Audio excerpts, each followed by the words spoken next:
शिव पहाड़ों के बीच बसे एक शांत गांव में रहता था। वह दयालु और बहादुर था, हमेशा दूसरों की मदद करता था। एक दिन एक दिव्य प्रकाश से उसकी झोपड़ी भर गई। एक देवदूत जो गर्माहट बिखेर रहा था प्रकट हुआ। शिव, तुम एक महान नियति के लिए चुने गए हो। तुम्हें डो जोंग तक पहुंचना होगा, जो कि सबसे ऊंचा आध्यात्मिक स्तर है। शिव दंग रह गया। डो जोंग, वह रहस्यमय स्तर जिसे पूरे इतिहास में मुट्ठी भर लोगों ने ही प्राप्त किया है। उसने अपना भाग्य स्वीकार करते हुए झुककर प्रणाम किया। शिव का दिल जोर से धड़क रहा था। यह यात्रा बहुत ही खतरनाक होगी, जिसमें अकल्पनीय चुनौतियां होंगी। फिर भी उसे एक अजीब सी शांति महसूस हो रही थी। यही उसकी नियति थी और वह इसे साहस और दृढ़ संकल्प के साथ अपनाएगा। शिव के जीवन में एक नया अध्याय शुरू होने वाला था, एक ऐसा अध्याय जो साहस, दृढ़ता और आध्यात्मिक विकास की एक महान गाथा होने का वादा करता था। जैसे ही उसने क्षितिज की ओर देखा, उसे पता था कि गांव में उसका शांत जीवन समाप्त हो गया है। डो जोंग की तलाश शुरू होने वाली थी। अपने गांव को अलविदा कहते हुए शिव अपनी कठिन यात्रा पर निकल पड़ा।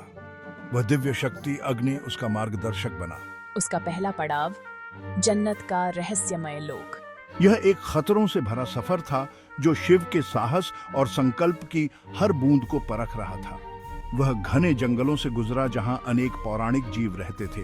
वह खतरनाक खाइयों को पार कर गया जहां अनदेखे जानवरों की दहाड़ गूंज रही थी। हर कदम उसकी शारीरिक सीमाओं को परख रहा था, लेकिन शिव आगे बढ़ता रहा। उसका हौसला नहीं टूटा। वह जानता था कि डो जोंग का रास्ता परीक्षाओं से भरा होगा और वह उन सभी को पार करने के लिए दृढ़ था। हर चुनौती पर विजय प्राप्त करने के साथ शिव ने खुद को और मजबूत होते हुए महसूस किया। उसका संकल्प लोहार की भट्टी में स्टील की तरह कठोर होता गया। वह अब एक साधारण ग्रामीण नहीं, बल्कि सर्वोच्च आध्यात्मिक ज्ञान की तलाश में निकला एक योद्धा था।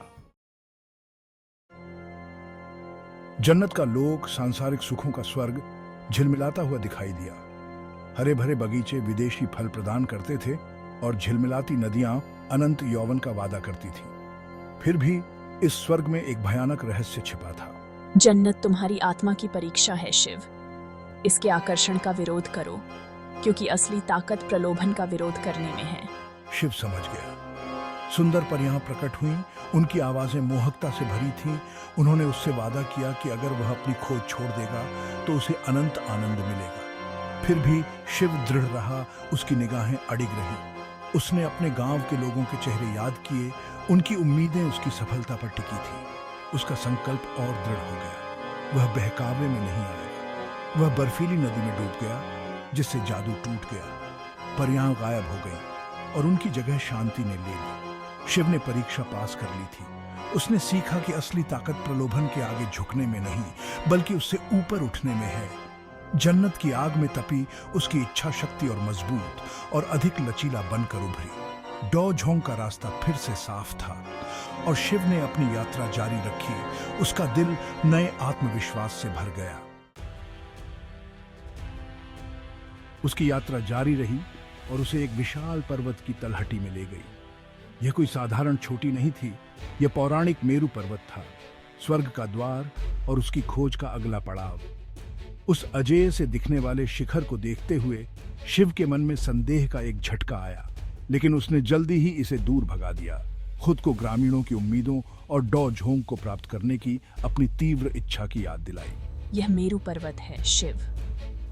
इसकी चुनौतियों पर विजय प्राप्त करके ही आप स्वर्ग के परीक्षणों के योग्य समझे जाएंगे। चढ़ाई संकटों से भरी थी। हिमस्खलन ने उसे जिंदा दफनाने की धमकी दी और उस्तरे जैसे नुकीले पंजों वाले पौराणिक पक्षियों ने उस पर बेरहमी से हमला किया।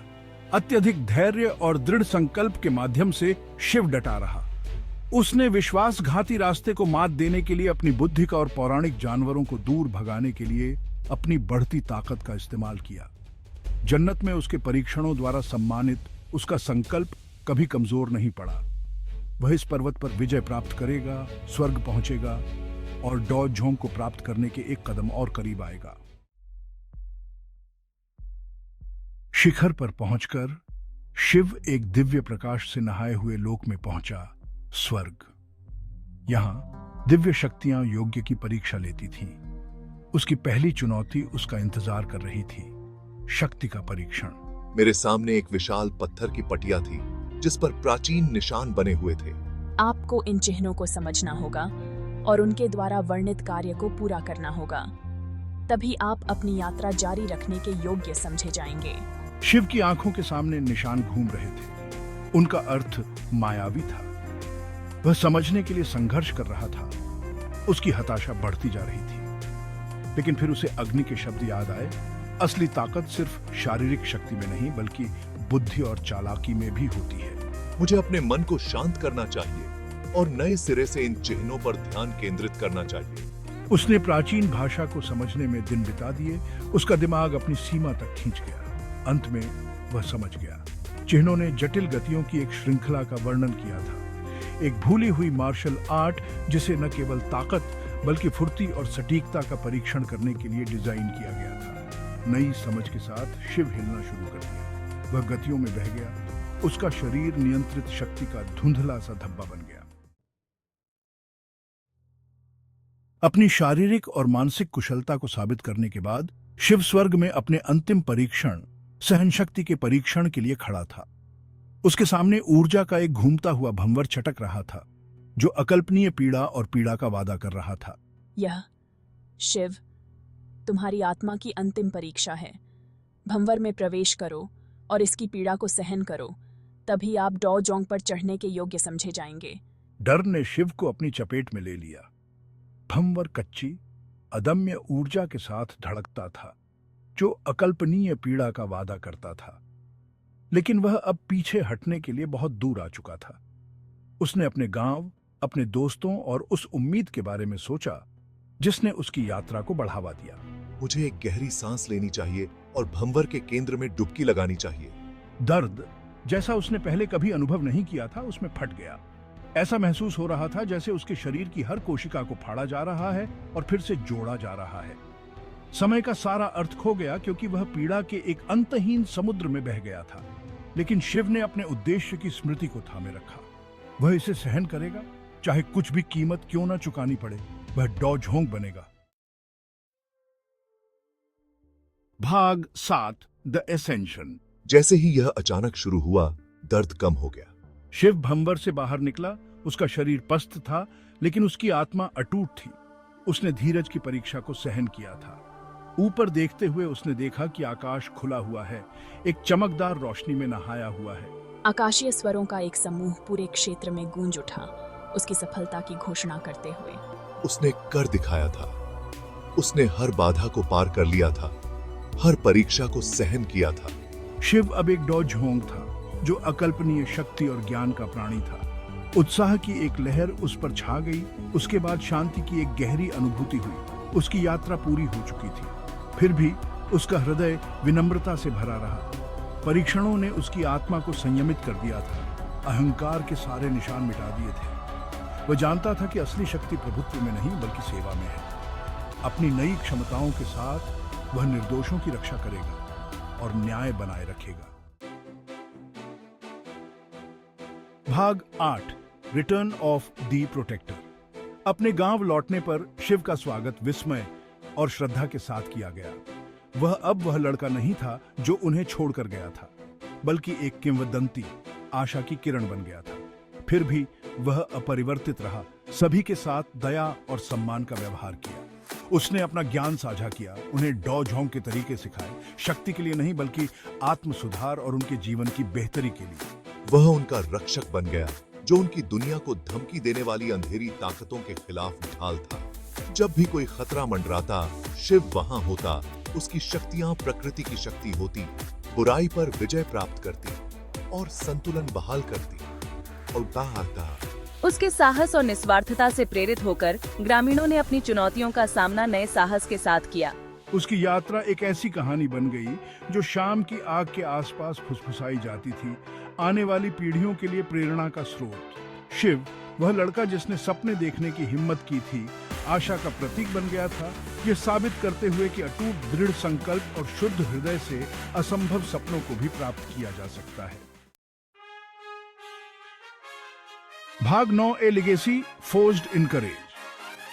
शिव की कहानी उनके डॉ झोंग पर चढ़ने के साथ समाप्त नहीं हुई। यह तो बस शुरुआत थी।